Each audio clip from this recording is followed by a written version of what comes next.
Հասմիկ Հակոբյան։ Շնորհակալություն, հարցը ուղղում եմ Պաշտպանության նախարարին։ Հարգելի պարոն Պապիկյան, վերջին օրերին անընդհատ լսում ենք Ադրբեջանում կրակոցների մասին, որոնք լսելի են մեր սահմանամերձ բնակավայրերում։ Ինքս երեք բազմաթիվ տեսանյութեր եմ ստացել, որոնք արձանագրում են այդ կրակոցները։ Եվ հիմա ձեզ դիմում եմ այդ տեսանյութերն ուղարկող մեր սյունեցի քաղաքացիների խնդրանքով,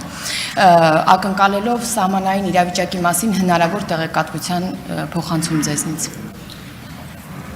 Հարցին կպատասխանի Պաշտպանության նախարար Սուրեն Պապիկյանը։ Խնդրեմ, պարոն նախարար։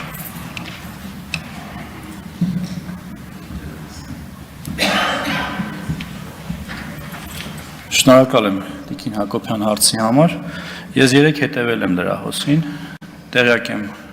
եւ գրառումներից եւ նաեւ տեսանյութերն եմ դիտել, եւ նաեւ դրանով պայմանավորված Պաշտպանության նախարարությունը հանդես եկավ հայտարարությամբ, որ սահմանի երկայնքով լինում են դեպքեր, երբ կան կրակոցներ, սակայն դա Հայաստանի Հանրապետության